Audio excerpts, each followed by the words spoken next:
Hello, everybody. This is the show where we, a group of friends, a group of good old pals, get together and play through a game together. Every week, coming back and discussing everything we've played, sort of like an old fashioned book club, but with video games. Just in case this is your first time here, this is the Pixelcast Game Club. My name is Brian with a B. I'm your host. Joining me is Ryan with an R and Ian with an I, and we are currently playing, slide please, Metal Gear Rising. This is episode number 2. We have played through section 02 and 03, and we'll talk about that in a moment. But first, how we doing, boys? Doing pretty good. It's Um, later than usual at time of this recording. only yeah, a little bit later yeah. than we usually We like usually recording. we usually record in the morning, but couldn't do that. I was too exhausted in the morning because I was at Disneyland all day yesterday. I was too exhausted. Hard Doing this all night. flex. And then yeah, I'm doing good. I'm still pretty awake because I just got off work about Still riding that adrenaline. 50 minutes ago. 50 hours. ago. Jesus. But Oh, yeah, doing good. Happy to be here. And some money. All right, real fast before we got started, I wanted to ask about something. How do you guys feel about ranking the boss themes as we beat the bosses? Because Like- who does it? Oh, Do we feel like out of 10? okay. So depending on how many tries you have at each individual boss, you might get more familiar or less familiar with the different stems and sections and like the overall meal, the auditory meal that is the boss tracks. So you may be more or less familiar with some of them, but I wanted to kind of rank them as we went on, because up to the end of the section that we just did, we have beat 5 bosses, but we have heard 4 different themes because 2 of them double up. Yeah. Two bosses double up for one theme. So when we get to the end, right before we do right before we go home for the night, I do want to get everyone's feelings on how the boss themes have played out, and we could probably listen to them together on Spotify and probably cut that out of the final recording to not incur the wrath of Konami and the copyright infringement gods. But does that sound like something we want to do? I'm down with that. I definitely have to re-listen to them though. Yeah. How do we rank them though? Like, are we saying no, like 10 or no. Like we rank them like the 4 themes that we've heard are Rules of Nature, which is for the Grad and the Ray. Blade Wolf has I'm My Own Master Now. Mistral has A Stranger I Remain, and Monsoon has The Stains of Time. As in, we order them. Oh. Yeah, just order them. So yeah. We order them, and then the next boss fight, we're gonna slot that into the order somewhere and move the other ones around to accommodate for that. I'm You down. get me? Let's do it. Okay. Sure. We could make this the start of like something where we rate something about every game we play. Rate something about every game we play. That sounds entertaining, but also like if we could definitely all the platinum games we play. Okay, so we want to do that. Cool. Anyway, let's talk plot. Slide. Okay, so word gets around. Fucking outfit, dude. So word gets around the street that Desperado, the merc guys who bonked us in Africa and supported the coup in Wait, Abkhazia. one sec. In case we're doing audio, in case like there's an audio listener, this slide is showing off Raiden's ridiculous poncho disguise. I was getting to that. Yeah, I was getting to that. Okay, so word gets around the street that Desperado, the merc guys who bonked us in Africa and supported the crew in Abkhazia, is running an underground research lab under the streets of Guadalajara, which is where my mom is from. Even Beautiful. trafficking children for experimentation. Maverick gets asked to look into it by a human rights NGO that remains unnamed throughout the game, and they send Raiden and the artist formerly known as LQ84I to take a look. Raiden drives the fucking Batmobile down the middle of a dusty street in rural Mexico, looking like the $1 million man found a poncho and a sombrero, and he and Blade Wolf jump into the sewers to start their hunt. Yeah, because why? Because why not? It's a Capcom and game. what is it when he's going down the drain? There's the 2 men that see him, and what does he say to him? He says, "Adios, muchachos," and then no thanks, bro. And then the rough translation of what the two Mexican guys say to him is, "Let's pretend that we just didn't see anything," and they just keep walking as if Just nothing run happened. out of there. Yeah. The mariachi. If we go back for just a quick second, Yeah, sure. Ugly Cow on Twitter is the artist for the beautiful mariachi riding with a guitar portrait on the left side of the screen. Follow them on Twitter; they're fantastic. I'm always down to follow. You wouldn't download an art, but I do. Always down to follow good artists on Twitter. All right. You wouldn't download big, massive titties. Moving on. you wouldn't download a bear. Mommy milkies. Kevin tells us over the codec that the locals tell rumors of black crocodiles in the sewers, and we have no idea what that means, but we do find a new UG named the Mastiff, which is the one on the top left, because all words are made up. Oh yeah, it doesn't look like a dog. Why would you name that Mastiff? Yeah. Anyway, slide. Damn. real fast. Metal Gear Solid's art director Yoji Shinkawa was one of the supervising directors on this game for the art. He designed Crimson Typhoon, which is the three-armed Jaeger in Pacific Rim 1. Oh really? Nice. Very nice. What the fuck? Some cross-pollination. Yeah, that right. Is so cross-pollination. So the Chinese one, right? Yeah, that's the Chinese red one with the triplets and the three arms. It goes down like a sack of bricks, which makes me super sad, along with Cherno Alpha. But that's putting the kaiju over, right? Wrestling term. It's to show how powerful they are, that these like really seasoned crews don't have a chance against them. Yeah, because those two kaiju that Cherno Alpha and Crimson Typhoon fight also fight Striker Eureka, and Striker Eureka also loses. So that's 3 out of the 4 remaining Jaegers get KO'd by 2 individual kaiju. I could talk about Pacific Rim all day, but moving on. Okay, because all words are made up. We run on the sewers a bit before Blade Wolf tells us that there's a kid running around. We find him, get ganked by dwarf geckos. We save him, and then we get ambushed by another UG called a Raptor, which was in the bottom left of the concept art, which actually does kind of fit its name. And eventually we seize the child, and we shake him down for his lunch money. And by his lunch money, I mean information. Slide, please. Because we just want a jawbreaker. He tells us that... I love this kid. Yeah, he is super funny. You like this guy? He's charming. He's meant to be funny. And we'll get to how he worms his way into our hearts and onto our swords in a bit. He tells us that he and the other children are being held in the lab, getting their organs scooped out, and he made it out alive, but there were also a lot of kids who were still in the lab. So we head for the lab, and we tell him to stay put, and we tell Maverick to come get him. Slide, please. Just for clarity. What's up?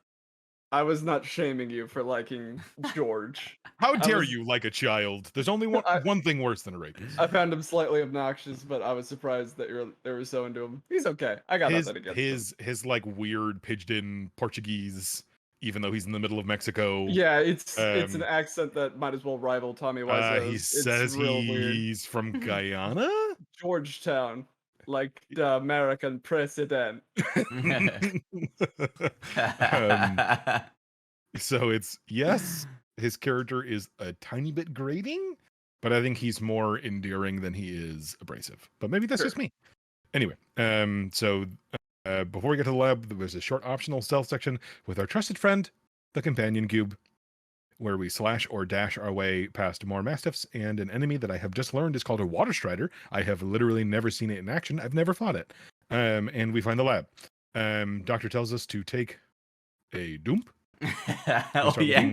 We start looking for a dwarf gecko to commandeer. Sneaking around or cutting through some initial guards, we find a room full of brain jars with eyeballs attached. Yeah. Which is super weird and bad. But they all look at you. Oh, yeah, totally. Slide, please. Spooky. There's a slide in here? I think so. Oh. And the dudes on the codec call us and assure us that the cyborgs we've been fighting so far are definitely not children. No, they're not. Definitely not children in adult bodies. Absolutely not. They don't fight like it. We swear.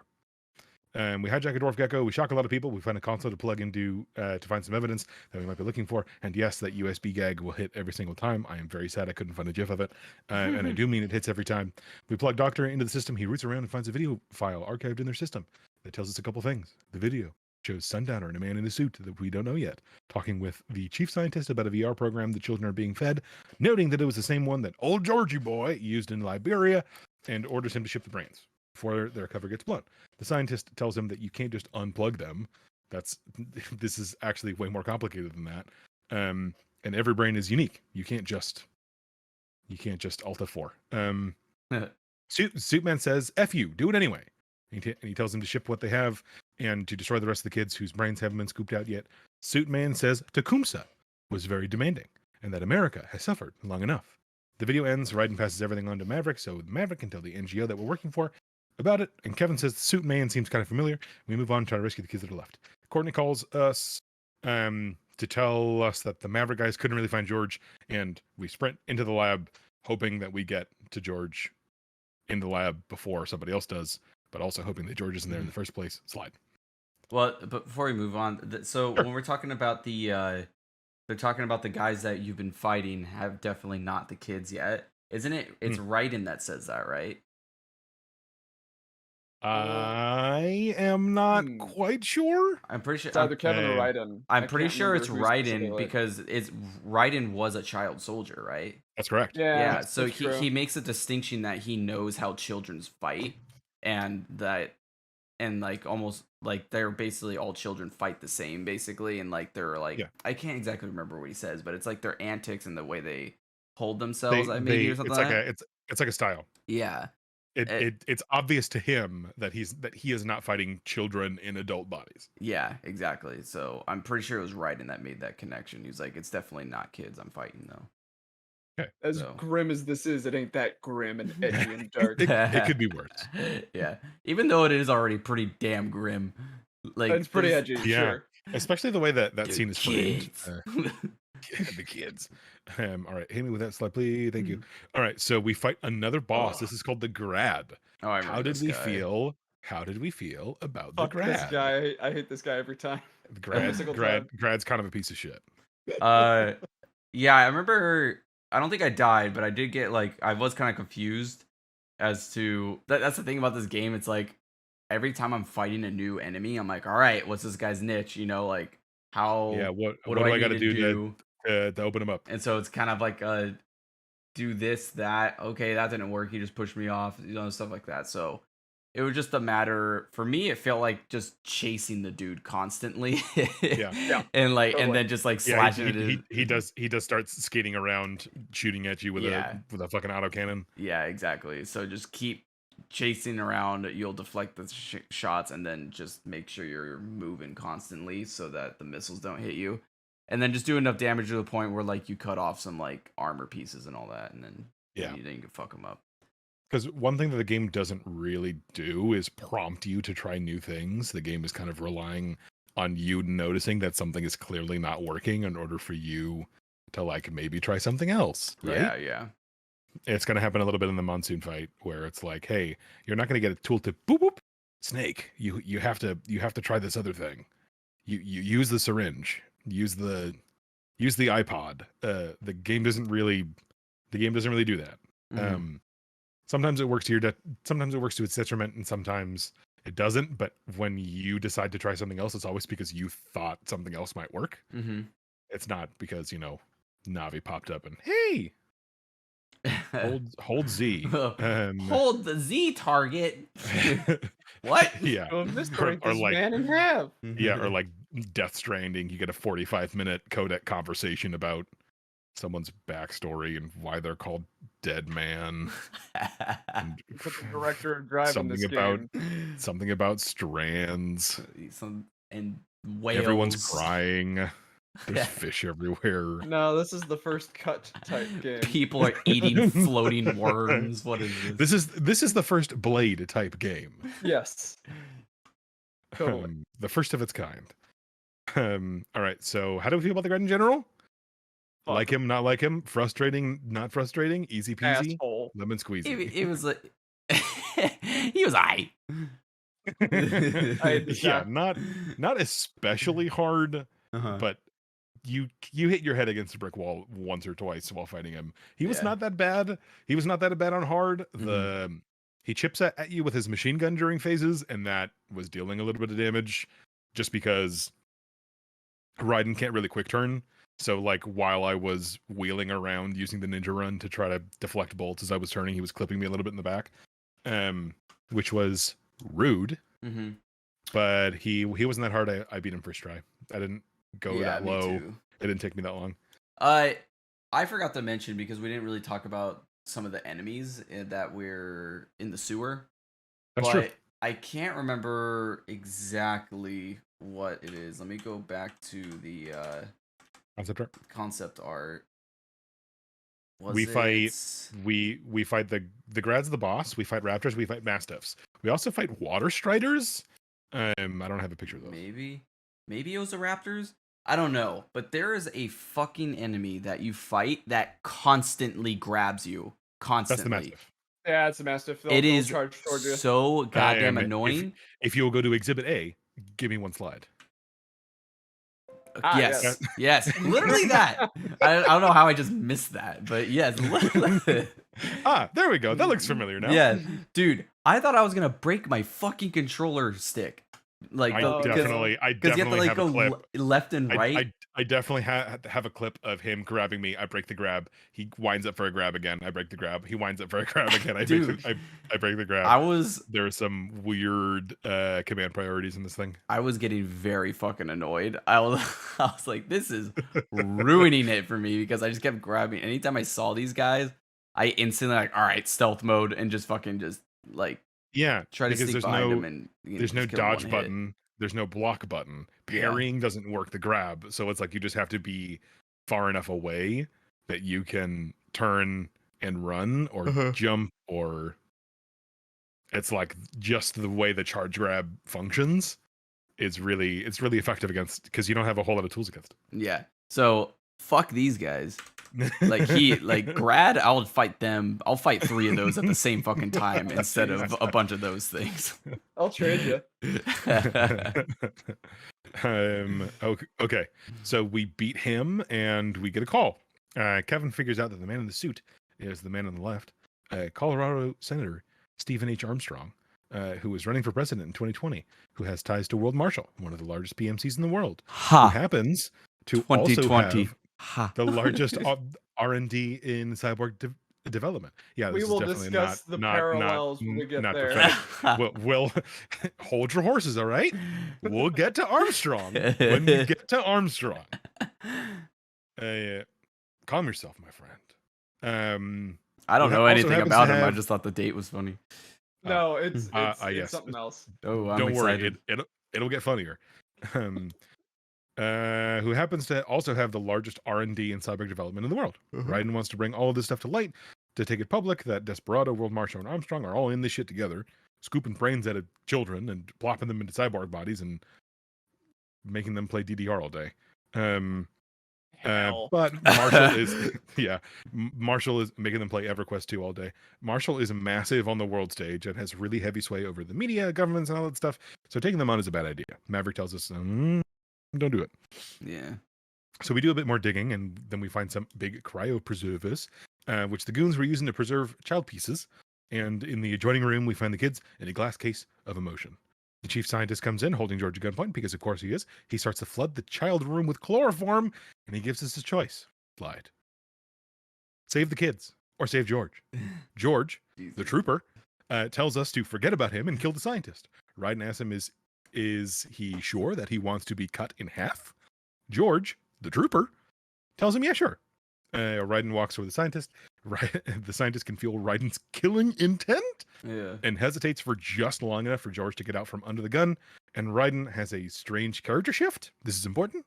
He goes red. He goes a little psycho. And then he slices them both in half. I did not catch that. I did not notice. Because it doesn't really show it, does it? No, I didn't get it the first time either. It's not a big part of that scene. Yeah. But hit me with that slide, por favor. Okay. Get Ron Swanson there. Oh my god, what is going on? Picking That up is pieces of child. So Raiden cuts two people in half in one sword swing, just like mowing the lawn. So Doctor makes a new cyber body. They have us in suspense for a bit. They let us believe maybe George is just fucking dead. But he just fucking cut a kid in half. and we're not going to talk no about biggie. it. So between cuts, he throws George's body, hopefully gracefully, into the cryo preserver that's in the other room. He saves the kids. Hopefully doesn't chop any of them in half. And George actually makes George gets a new cyber body from Doctor. There's a very funny bit in the next scene where George says he's never felt so alive in his life, and Raiden just chuckles and says, "Artificially regulated blood sugar," which, man, if there was a way to get a robot body that artificially maintained my caffeine, dopamine, serotonin levels, I'd be fucking unstoppable. They'd be fucking invincible. Anyway. So Doctor takes care of George and hangs onto the brains of all the kids who already started VR training, and the Mexican orphans who hadn't been processed. Honestly, that seems really cute, and I want to see what that story looks like. A German, genius scientist taking care of a pack of brown orphans. It just seems like it'd be very, very funny. Maverick can't take anything public against Marshall, so Raiden decides to head off on his own to confront them and quits Maverick. That was R-02, and we're going to Colorado. Bring your weed card. Hell yeah. Hell yeah. Does weed work on cyborgs? We're going to White Castle, everybody. Does weed work on cyborgs? That's a very good question. That's a good question. Well, they have nanomachines that inhibit pain. They probably have nanomachines that inhibit, THC. It's like they probably have nanomachines that artificially regulate caffeine or nicotine. Wait, so you said that Raiden put in... So right before the final room, there were a couple of really big blue tanks. Yeah. And you can, if you examine them, or I think Doctor calls you right before that, and he says these are cryopreservers. They're probably using them to stash the body parts of the children they harvest, because they only need the brain, but they can sell the other body parts on what I assume is some sort of black market. Otherwise, we might preserve them. And I think it's a conversation with Doctor in the codec where Doctor says, hey, that was quick thinking, putting him in the cryopreserver. Oh, okay. Like when you start the RO3. Yeah, it doesn't happen in a cutscene. We don't see it. Okay. That's what I was wondering. But that's because we need to be in suspense for a second. Okay, so Raiden and Blade will drive into Denver, talking to Doctor and George. Raiden is glad that George lived. Sorry he can't take him with him.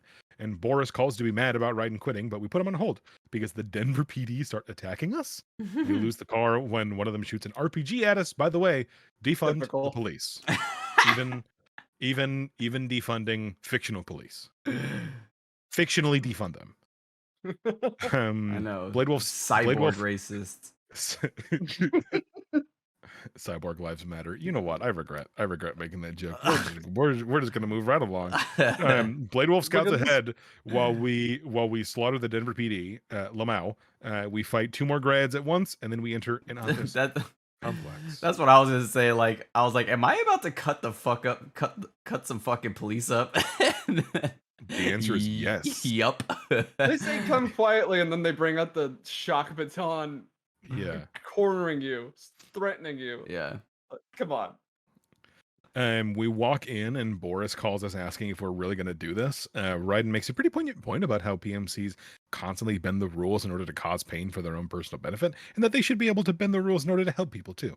Raiden says he doesn't want any more child soldiers who are like him, which is kind of a point about Raiden's character that is way bigger in the other games. We don't really go into here. And yes, that is a beta build of MGR that looks like he's playing on a dev PS3 controller ? Oh, totally. I could see that. Sony TV, nice. Of course. Yeah.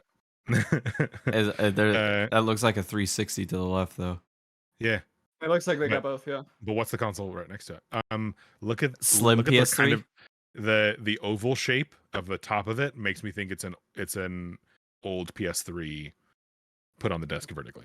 Because Yeah, they there is wanted to also an do- Xbox. It's really overexposed, but there is an Xbox 360 controller on the left, right between the guy's head and the Oh. laptop. Oh, there is. Yeah.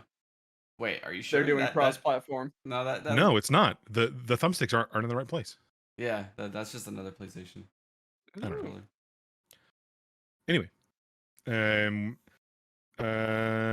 says It says Raiden doesn't want any more child soldiers who are like him, and Boris says that he'll help us. We want to keep fighting. We want to keep fighting to a minimum. So Blade Wolf tells us to take the roofs.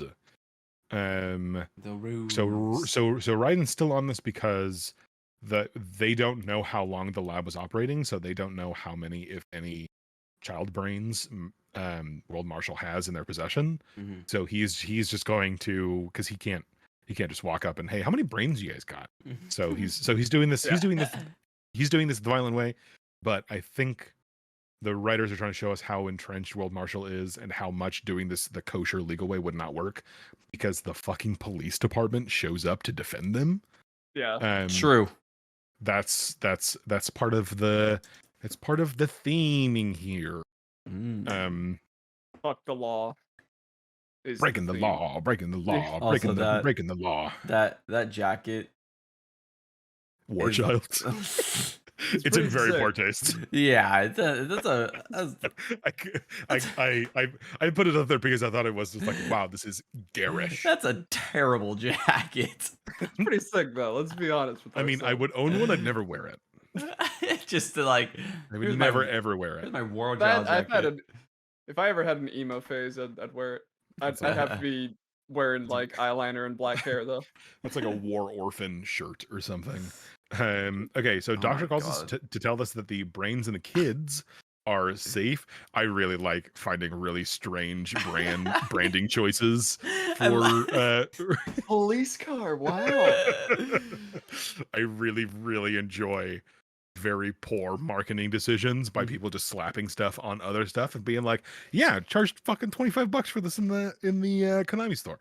So Got Doctor it at calls us, Comic-Con. I got it at Comic-Con.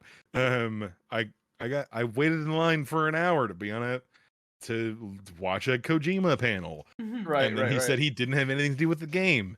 And he smoked weed on stage and walked away. So Dr. calls us to tell us that the brains and the kids that he has secured are safe. He's also arranging to take in all the brains that we find in World Marshal's HQ. Tells us that their security is quite poor. That's how he says it. Quite poor. And that he'll monitor the situation from his copter flying above the city of Denver. And he gives us some intel. We find our way across the rooftops. I definitely failed to save that guy once or twice. And we take an elevator down to the fucking basement, apparently. There was the short stealth section and a collapsed train tunnel. We pop up in a mall plaza right before World Marshal HQ, and Sam's fucking face is taunting us from the Jumbotrons. Oh right, that whole sequence. Yeah. Was And this is a new enemy that we find in the rooftop. that's Okay, true? Hammer Yeah, I remember dude. that. Big Hammer Man, and he definitely locked me out of actually fighting him. He was just deflecting everything. Mhm. And when you say save someone, who did you mean by that? There there's is a civilian. there is a civilian up there on that roof. Oh yeah, I didn't save anyone. On one of the first roofs. Really hard to There's do that. just one in this on this section. Basically, Well- you have to damage them first. I always you can do it if you just RPG them right away. Yes, they're standing right next to that guy, so you think the RPG would kill the man outright, but it doesn't. Does I don't know why. does your sword hurt civilians? It does not. Oh, okay. Because I always ran up there and I was trying to like angle it so I wouldn't hurt them. So that's probably You why. can hit him with the sword, but it just cuts his clothes off. I don't know why either. That's incredible. I fucking love Platinum so much. And hit me with the slide, please. He already did. Hit Do me it with again. another one. Another one. Hammer Man. Ah. Oh, there we go. Because if you can do that, why wouldn't you? Yes, that is both a Radeon recording software pop-up and a Fraps frame meter in the frame. I keep a lot of redundancies in place, okay? Damn, look at Let me this. Look at the soles at the bottom of his shoe. Very Oh, I intense. know. Look at that fucking 4-inch heel, Christ. He has great robot calves. Um, I think the heel is built into his foot at that point, right? Because he's a cyborg. yeah, it's probably all one piece. Yeah, that's what I think. Okay. Because it's not a Metal Gear game with excessive pontificating on the nature of war, conflict, and justice, Raiden and Sam have a philosophy fight for a second. Hit me with that slide. Fate. Oh, Destiny. hell yeah. Fate's dynasty. People Oh toss my those words God. around like tennis balls while I eat balls for breakfast. You're the un-me. I'm the real me. You want to be me? Kiddo, I was the real me when you were still in my short pants. I hate to break it to you, but I wore them first. Me bequeath thee the psychopathological hand-you-down. So you're the one who stained them. Whoever found it, browned it. You'd like me to be you, wouldn't me? But it's too late. You snows, you lows, you sleep, you weeped, you nappa, you get slappa. And Raiden points out that the cyborgs he's killing are adult combatants who refuse to stand down and are responsible for their own deaths. That he fights to protect the weak, while Desperado abuses and exploits vulnerable people. Good point. Sam points out that they are doing it to provide for themselves and their family, not out of malice, and they don't necessarily deserve to die because of that. And Sam switches the emotion suppressing nanomachines in this part Raiden was off. so fucked up. Yes, allowing him to bizarre. hear the terrified thoughts of the cyborgs who have to face him down, which is honestly relatable. It's also not super obvious that happens. It in the way the cutscene frames it, like it's just Raiden becoming self-conscious all of a sudden and imagining what these guys are thinking. But no, he's actually literally hearing what they're thinking. Yeah. Hit me with that slide, please. Raiden is understandably a little rattled, so we avoid direct combat trying to get to World Marshal HQ. Blade Wolf, who in my notes here I called Bald Wolf, tells us that he knows Sam from his previous life, which is in the DLC, and that Sam is acting quite out of character. He goes off to scout ahead instead of helping us, because of course he would. Sam meets us at the base of the tower, taunting us that the reason we fight isn't so black and white, which I guess it's not really equivalent. We're not putting orphans and violence robots and training them to be on-demand war goons. So it's a false equivalence. He's just fucking with us. Yeah. Slide. And then Monsoon joins the conversation. This fucker. So he talks about being a war orphan fighting in Cambodia, talking about doing that to more children, kind of bringing them into war as war being a cruel parent. He explains war as a meme, and we're talking classical meme, okay? Yes, okay. I was very confused about this. Sure. Okay, so he's talking about the classical definition of what meme means. And let me change the view of my document real fast. So Talking about Oxford here. We're talking about the Britannic Oxford memes. encyclopedia. Okay. So to understand what happens in this conversation, it's actually a little on the complex side. So the classical definition of meme is an element of culture or a system of behavior that is considered to be passed down from one individual to another by non-genetic means, usually imitation. So it's a cultural legacy, whereas like the genes that you get from your parents are a physical genetic legacy. The things that you do that they did, the things that you learned to also do because of what they did, are memes. And so I mean, this is kind of like a dark comparison. It's only kind of a dark example. It's the only thing I can think of, but like someone becoming like emotionally abusive when they grow up because their parents were when they stuff like that. That is a kind of meme. Like turning over any face down coins that you find so that the next person who comes across it finds it face up as a way of changing other people's luck. That is also a meme. Basically, it's a concept or idea that's passed down through exposure. It is an action that is passed, an action or system that people are brought into or are taught to do or participate in through imitation. But the more we explain it, it gets a little confusing. Dude, I'm just gonna go on record and say I was very confused when he kept saying the word memes. It was very jarring. Yeah, if you don't have that, the fact that this cutscene, the last like 35 minutes of what happens in the game from here is a philosophy conversation of a of a metaphor, of a philosophical, emotional, mental duel of like, hey, is your reason for fighting more powerful than my reason for fighting? That kind of stuff, which Metal Gear games love to do. If you don't understand what's happening in that context, all you hear is him saying meme over and over and over again, and you're just really, Monsoon is really fucking confused. Monsoon is a fucking Oh. Redditor, goddamn talking about his favorite cat pictures and Yeah. So like In the Taco rain. Cat, also a meme. War, also a meme. It's very the root of all evil. There's also yeah. there's also a Mass Effect helmet in Mass Effect 2 and 3, I believe, that Hmm. looks exactly like his helmet. Yeah. And so that's all I was thinking about. Okay, so he considers, just explaining what the fuck Monsoon is on about. He considers war to be a part of the world no matter what. So he wants to teach kids about war and how to live and fight in one as a matter of survival. This is kill or be killed stuff. It's not really poetry, but it does take a second to chew on it. He's really fucking wrong, but he has a logic that we as the player can track. He calls our sword an exquisite meme, and that becomes the only thing people fucking remember about this dialogue. But right before we change the slide, okay, so Monsoon is played by John Kassir, who has played the Crypt Keeper in Tales from the Crypt, Raimundo Rocket and Rocket Power, Deadpool in the Ultimate Alliance games. He played Enzo in the Bayonetta movie. He was an Avatar, Afro Samurai, Samurai Jack, Dead Rising. This man is a god, and He's a Auto legacy voice Man, actor. you can't fight nature. That's He's true. He's really, really, really good, and I just wish there was more of him. Yeah. But that's what the DLC is for. Anyway, hit me with that slide, please. His body is made of interlocking plates. He fights with magnets inside, and that's fucking rad. I think this slide is also for this next paragraph. Pardon me. Up to this point, there's a second personality under the surface of Raiden's character called Jack, which is basically Roberto from Futurama, and he's about to boil over. So this is what was happening in the last scene with George and the head of the lab. He says that Jack is back. We don't really know what that means. Monsoon thinks we've lost it, and he orders a couple of jabronis to take us on.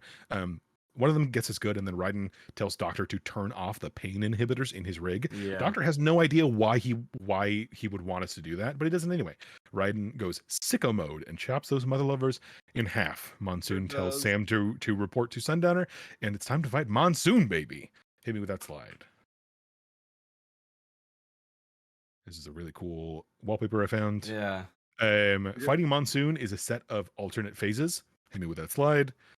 I just noticed the cod piece. Fighting him on the ground, fighting him in mist mode, which is just a parry gauntlet, him throwing shit at us, which is his Ondatsu gauntlet, and him sending that spinning disc of random shit at us, which is the Ninja Run gauntlet. Hit me with that slide, please. His body has a magnetic generator that lets him segment his body and dodge basically anything. He's a real piece of shit. That's what's happening in the bottom right. No, I don't know what's happening in the bottom left. Concept art that I'm really, really glad didn't get used. But Yeah. But we pop him in the arc reactor, or we hit him with that good EM grenade, which the game doesn't prompt you to try, and he eventually hits the dirt. Hit slide, please. We cut his fucking head off, but Monsoon figures he unlocked something in us in that conversation, so he laughs about giving us one last meme as his audio feed piddles out. We got Ripper mode from that, which we will learn about later, and that was our -03. It's time to head to World Monster HQ. Slide, please. Yay. Okay, so how do we feel about Monsoon as a boss fight? I thought it was pretty sick. I mean, it's definitely very it's just like the same thing with the other boss, Mistral. Is that what her name is? Just like the boss design itself was really fucking cool. Yeah, the boss design is super fucking awesome. I wish we got to see it more. And you said you could throw like a grenade at him or something? Yes, Yeah, there are EM grenades. Yeah, you get those. Awesome. Yeah, I didn't use that. Me neither, to be completely honest. I was on playing on Discord with Ryan in the call, talking about how jankier this fight felt than last time. Then I remembered it. He's like, dude, just hit him with an EM grenade. He'll just fall on the floor and you can wail on him for a second. I was like, what? And then I tried it, and it immediately it just clicked. And I was like, oh, my inventory is full of random nonsense for a reason. I'm supposed to try some of this shit.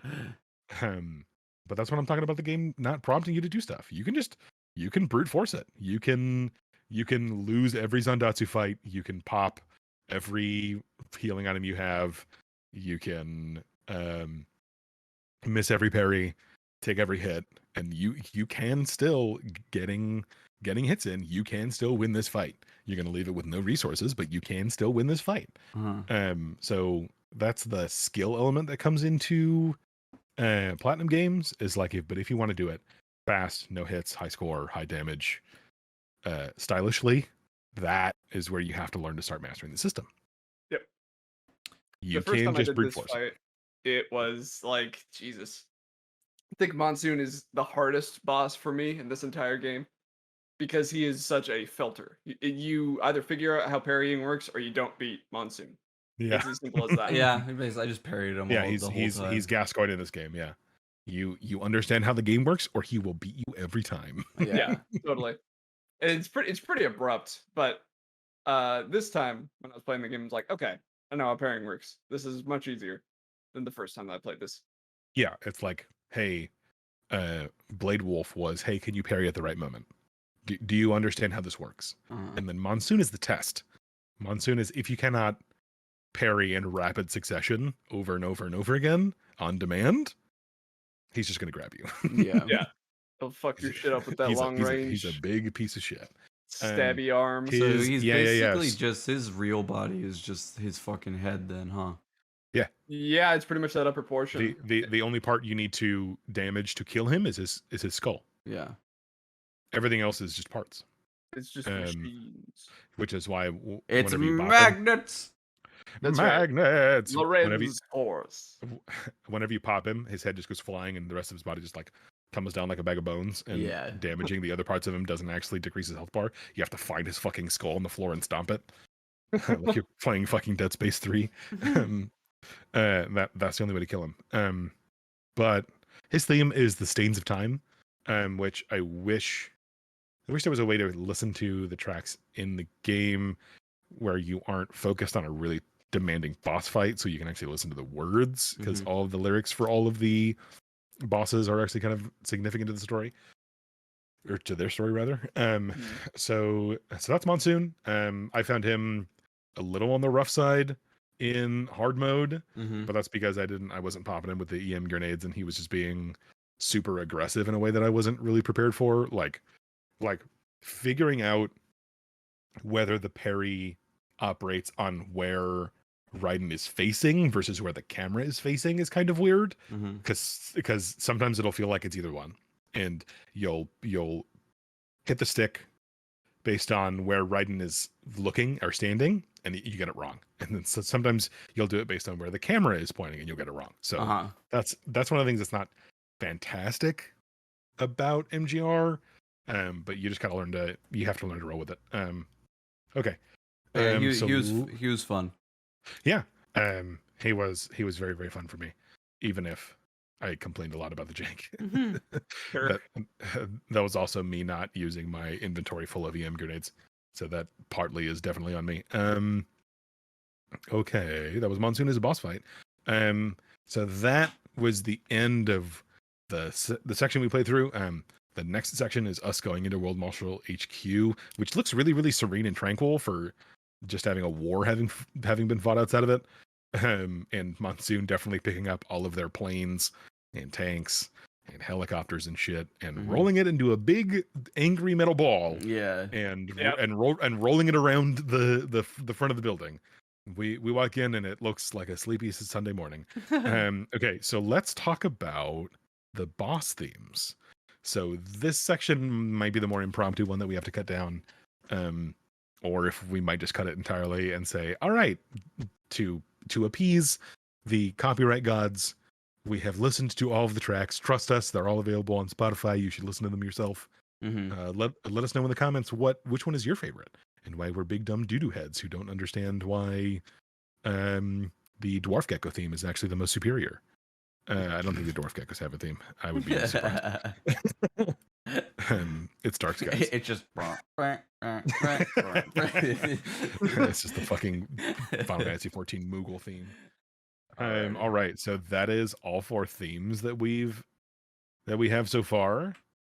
How do we Ah, man, I'm sorry, but I feel like I'm my own master now, and Rules of Nature share the bottom. Oh, come on. Oh, man. How could you even? Hmm. Rules of Nature and Because I'm my own master. yeah, I feel Yeah, like I would I agree feel with like they're that. the bottom, I'm not because gonna. they're bad, but because Stains of Time and A Stranger I Remain are that good. They're just too banging. They're just two banging a bangers. I would. God damn. Okay, so do you Oh, want to make wait, an it's- argument for why one of those two is Did- better Hey, than I gotta do Stranger it I back Remain here. before I we mean, start, for the listeners, did we start listing these out? Did we list them out for the listeners? Yes, I listed them at the beginning, but let me list them again just in case your listening comprehension is as bad as mine. So first theme, it's Rules of Nature. The Metal Gear Ray at the very beginning of the game, and also Grad, in the sewer level, they share this theme. Okay. Blade Wolf, who we fight in Abkhazia, R-01, has I'm My Own Master Now, and R-01 has Mistral, A Stranger I Remain. We fight her at the end of the chapter, and then R-03 has Monsoon. His theme is called The Stains of Time. Now, I, as the host, I'm going to make the executive decision. I'm going to tell you to pause this podcast, or pause this video, and go listen to these themes. The Metal Gear Rising soundtrack is on Spotify. It's all over YouTube. Listen to those themes, and I want you, especially if you played the game, I want you to listen to those themes, and I want you to rank them. Put it in the comments and call me an idiot because I think I'm My Own Master Now and Rules of Nature are probably the bottom, even though they're Rules of Nature is probably the iconic MGR track of the like. it Hey, very much is. if you have never played this game and you've only been exposed to people talking about it or watching a footage of it, Rules of Nature is the one that you know from this game. So like that's not nothing. You can argue impression impact for why that song should be the most important, but let me know in the comments. Flame me. Come on. Let me have it. So if I had to oh no. If I had to choose one that's at the bottom of the four right now, it's definitely Blade Rules. Oh, really? Yeah. I'm the exact opposite. I think. Oh, I'm not the exact opposite. I think I'm okay. I'll just let's refer to boss songs by boss names. Blade Wolf's theme is probably second for me. Really? I think Who's it's who's third, fourth so. for you? Who's fourth? Probably Rules of Nature. I think Rules of Nature is really good. Yeah. But it doesn't really go anywhere interesting. I think it's Yeah, but that I a little think is overused. okay. So this is reading too far into it. This is too meta. But this is definitely thinking too hard about the game. But Rules of Nature being for the Metal Gear Ray, and the Metal Gear Ray being how a really big part of Metal Gear 4's ending is like the last one of the like the Metal Gear in Metal Gear is the place where the final boss fight happens, right? It's the pinnacle of the story. It's the pinnacle of the themes. It's the pinnacle of the gameplay and the narrative of the story. It's all colliding. It's all exploding. The Metal Gears are how that ending is catalyzed every time. Sure. Now, they're the first thing we fight in Metal Gear Rising, and we fucking suplex one. We just pick one up. Yeah. In the tutorial, and we flip him over. We throw him. Big robot. As a small robot. We just chuck him. Well, we're person shaped, so we're an android, but we just chuck him. So Rules of Nature being for the Grad, and Rules sorry, not the Grad, the Ray, and Rules of Nature being on the bottom as like, hey, things that are important in other Metal Gear games, not that important in this Metal Gear game. Yeah, it's really just there to kind of set the scene of like, hey, look at what our game can do compared to Get a this load of this shit. Yeah. I think Rules of Nature is a fantastic song. I think all of these are great songs. But in the order. If we have to rank them, man, it's tough. It's really hard. Yeah, I don't even think I know what number one is, and I think I will concede to what you guys think what number one is. Okay. I would just say that it's not Rules of Nature. Number 4 for me is Blade Wolves. I'm My Own Master. Number 2 is Rules of Nature. And then it's a toss-up for 1 and 2 between Mistral and Monsoon's strange themes. I think the singing is a lot better in A Stranger I Remain. Mm. Sure. It's a And little more, it's and the chorus in it is a lot, I think, a lot more catchy. And then Monsoons is like a just fucking Dragon Force shred 'em type fucking shred it, bro, type of song. Just a parking lot full of shredded trucks. Yeah. Just fucking yeah. destroy it, Um, breaking a guitar. What if the list? So Okay. So, well, I'm gonna say, so with that, because I'm much more of like a song, like kind of like song structure, catchiness type of Hmm. person, and like Song composition. yeah, Mhm. person instead of just go bonkers and show me how fucking crazy you are as a musician. Instead of Or just, like not so much wow, sing musician, good. how skilled you are at your instrument. I would Yeah. put Stains of Time at 2 and Mhm. Mistral's A Stranger I Remain at 1 for me. I definitely think Stains of Time is pushing the envelope more technically. Oh, definitely, yeah. The like chopped vocals, the crazy guitar part, the crazy drum part, the vocalist doing both screams, chopped screams, and high clean like that. That's demanding, and all of the performers on all of these tracks are super good. But I would prefer Stains of Time over A Stranger I Remain. Nice. Really? Yeah. So Yeah, for me, I think It's yeah. just like that. This is the type of listener, I Oh, I listen to a lot do- of metal music. Do not and- get me wrong. Stains of Time is absolutely kind of cheesy, kind of yeah, schlocky. yeah. A so- little bit. All these are. So to be fair. there's Yeah, it's a fucking action game. We're not playing Death Stranding. We're playing Well, that's Nuclear even worse. Rising. To be fair. That's Yeah. you know what? I shouldn't have Yeah. brought that up. That's we're not playing a David Cage game. Sure. Viva Pinata. Yeah, we're not playing an acoustic masterpiece. Acoustic piece. Where does piece the de, RDR2 piece de resistance. house Grant building Kirkhope's theme magnum opus. fit into this list? Viva Pinata 2. Okay, I but- think I have a list.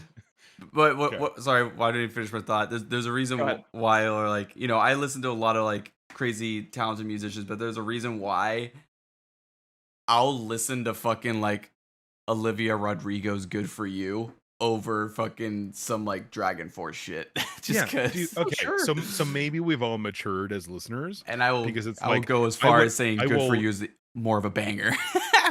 Yeah, because like to be completely honest, I listen to a lot less. Sorry, like Born of Osiris, As I Lay Dying, Black Dahlia Murder, Yeah, and you know what? Doja Cat slaps.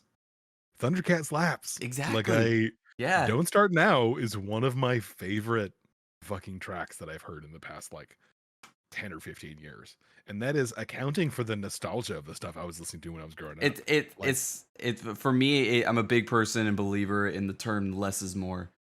Yeah. So, but yeah, Being go. able to do same thing, like, but that's also kind of the way these tracks were composed, right?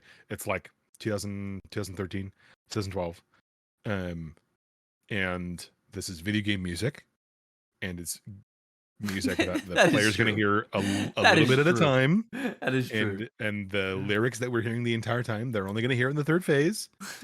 Like, so it's like the composer kind of had a hard time. I think it was Jamie Christopherson, Christopherson, I believe.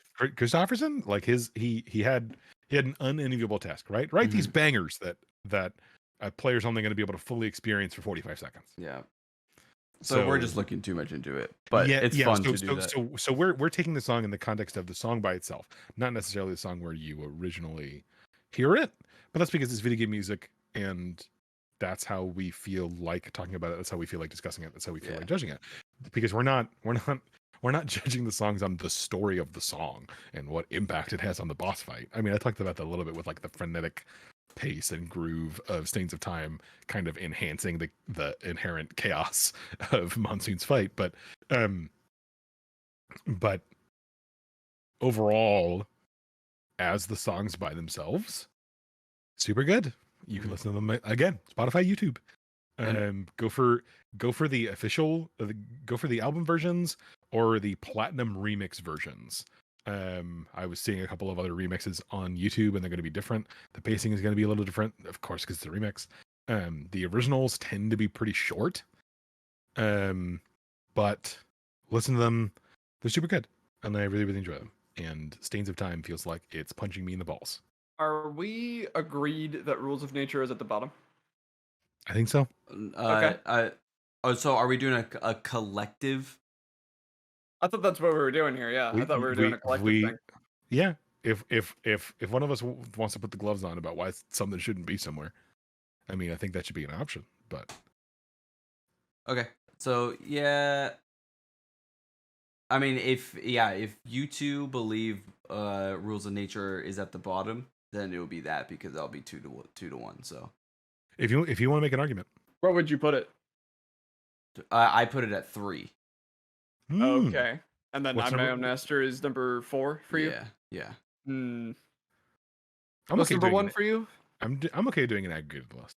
I'm fine with that. We can put it at the bottom. So what's number 1 and 2 for you? Here, Is it? I'm gonna write these out again. Thanks. So real quick. Is it A Stranger I Remain and then Stains of Time? Yes. Because I am Stains of Time's Stranger I Remain. Yeah. Okay, hold on. And Ian, then we say your top 4 again. So going from least to worst. Sorry, least to worst. Least to best. Biggest to smallest. Blade Wolf, Rules of Nature, Monsoon, Mistral. Okay. I think I would be Rules of Nature, Monsoon. I lied earlier. I'm sorry. Mistral, Blade Wolf. Okay. What about you, Brian? I would be Ray, Blade Wolf, Mistral, Monsoon. The order that the order we fight them in. Oh. Funnily enough, I also like that it's this wallpaper of mariachi Perfect. riding while we're talking about the music. Perfect. He's the music judge. Which means we have to bring him back whenever we're discussing the music. Yes. Okay. I also let's like, see. not related, but the little detail on the guitar of where. Okay, so where the bottom wear on the guitar is a strumming pattern. So it's like the wear on a guitar right there. Yeah. Shows you that the guitar is played a lot, and then the wear on the top left of the guitar. This is a digital object, not real, but the wear on the top of a guitar in that spot means they hit it in that part of the body a lot. So this is a digital artifact, not real. This is pixels. I'm going to remind you, but this digital model of a guitar is a digital model of a guitar that's seen a lot of love, and I like that. I like the idea that Raiden, for real, unironically, knows how to play guitar. Okay. So from doing these lists, I have 2 solid facts. Well, solid facts. 2 ideas that link certain things in certain ways. And that being that Rules of Nature is probably number 4, Mm-hmm. and that Mistral's theme is probably number 2. But we can adjust accordingly as well. And then we just disagree where And then the other 2 are Monsoon and Blade Wolf go. They're a complete fucking toss up. Blade Wolf is hovering around 3rd for the most part. Okay. Which is fine by me. Yeah. So let me write out what we're I'll write out team. Rules would be at bottom. Blade Wolf would be at 3rd. Is kind of where it's aiming at, which leaves and then we just disagree on who's first and second. The remaining is Mistral and Monsoon, which if I had to throw in my hat, I would say Mistral's Monsoon first. is second and Mistral I knew it. first. But that's me. Yeah. It's up to y'all. I put Monsoon first. About you, Yeah. Ian? Mine's Mistral. I lose. There's no losing or winning here. Hey, if it was up to me, Blade Wolf would be at the top. But I understand that's just not how it works.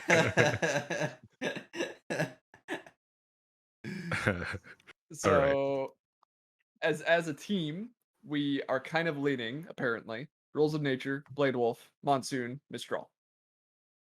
From 4th to 1st. Does that sound right? Does anyone have anything that they would like to say? I'm fine with that. I am okay. I will find a way to live. I will find a way to move on. It's in second place, and there are going to be more songs.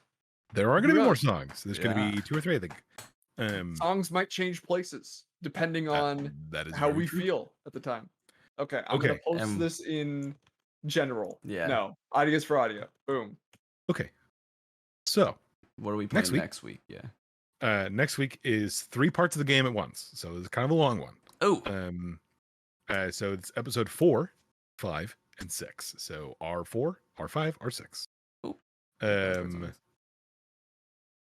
Which are called Mhm. Hostile Takeover, Escape from Denver, and Badlands Showdown. Hit me with that slide, please. It's that time of the night.